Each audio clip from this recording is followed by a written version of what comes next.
रामकृष्ण हरी विठ्ठल केशव.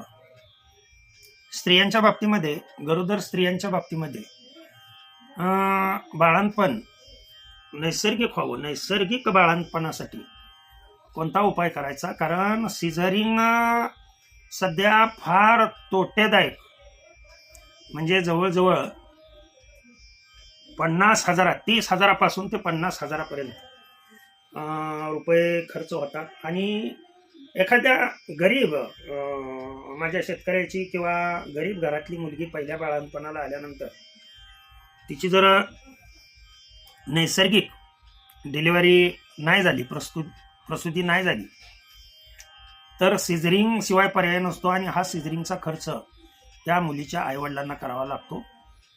तर लक्षात ठेवा, आज मी जो उपाय सांगतोय तो नैसर्गिकरित्या गरोदर स्त्रीची, त्यातल्या त्यात पहिल्या वेळेस असलेल्या किंवा दुसऱ्या वेळेस, तिसऱ्या वेळेस, असं काय नाही की डिलिव्हरी पहिल्या वेळेस नॅचरल झाली म्हणून दुसऱ्या वेळेस सिझरिंग होणार नाही, असं काही नाही. तर प्रत्येक गरोदर स्त्रीनी हा करावायचा उपाय आहे. आणि उपाय अतिशय साधा सोपा आहे, लक्षात ठेवा. सहज सर्वांनी ऐकून घेऊन हा करावा आणि आपल्या आईवडिलांचे पैसे वाचवावेत, अशी मी मुलींना, माझ्या मुलींना आणि नातींना विनंती करतो. काय करायचं आहे? तर गरोदरपणाचा 5वा महिना सुरू झाला, लक्षात ठेवा. तर मेडिकलमध्ये औषधी एरंडेल तेल म्हणतात. हे तेल 5व्या महिन्यामध्ये, हे प्रत्येक महिन्याच्या एंडिंगला करायचे. 5व्या महिन्यात 20 ml फक्त एरंडेल तेल प्राशन करायचं. केव्हा घ्यायचं? तर सायंकाळी घ्यायचं. आता बऱ्याच नवीन मुली ज्या आहेत त्यांना हे एरंडेल तेल आणि घ्यायचं अगोदरच कसला घाण झार वास येतो. जर असं वाटत असेल तर साधं सोपं मी याला सांगतो तुम्हाला, बिलकुल वास येणार नाही, थोडाही वास येणार नाही. उपाय साधा आहे. काय करायची? थोडीशी सुंठ घ्यायची, ताकामध्ये सुंठ टाकायची, एक अर्धा ग्लास ताक घ्यायचं आणि हे अर्धा ग्लास ताक घेऊन त्याच्यात थोडीशी सुंठ टाकून ते ताक असं तोंडात घ्यायचं आणि पाणी जसं घेऊन आपण चूळ भरतो तशा पद्धतीनं ते थुंकून द्यायचं आणि पुन्हा एरंडेल तेल 20 ml घ्यायचं. तुम्हाला बिलकुल त्याचा वास येणार नाही, ना कुठल्या प्रकारची उलटी होणार नाही. साधी सोपी आयडिया सांगितली मी.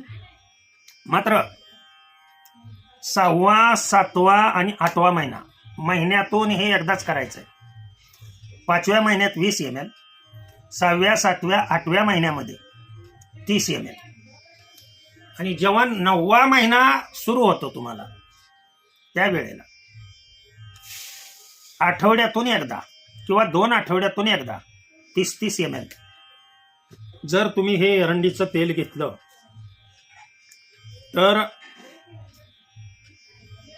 दत्तगुरूंची शपथ घेऊन सांगतो, दत्तगुरू तुमच्या मदतीला येऊन, लक्षात ठेवा, तुमची नैसर्गिकरित्या डिलिव्हरी होईल. हे सत्य बोले माझी वाचा, नाहीतर यात किड पडतील. जे सत्य आहे ते मी सांगितलं, सर्वांनी करावं. आवडला चॅनल, इच्छा झाली तर हात वरती नेऊन, बोट वरती नेऊन सबस्क्राईबचं, लाईकचं बटन दाबावं. इच्छा झाली तर. बळजोरीनं कोणीही करू नका, कारण त्याचं प्रायश्चित्त लगेच मिळत असतं, लक्षात ठेवा. जेव्हा आपण एखाद्याकडून ज्ञान घेतो, आपल्याला ज्ञान केव्हा मिळतं? तर जेव्हा आपण दुसऱ्याला देतो. जे ज्ञान आपण दुसऱ्याला देतो तेच वेगळ्या स्वरूपाने रिफ्लेक्ट होऊन आपल्याकडे येतं. सत्य परिस्थिती झालेली सेवा सद्गुरूंच्या चरणी, भगवंताच्या चरणी अर्पण करतो आणि सेवेला पूर्ण विराम देतो. पुंडलिक वरदा हरी विठ्ठल, श्री ज्ञानदेव तुकाराम, विठ्ठल विठ्ठल विठ्ठल विठ्ठल.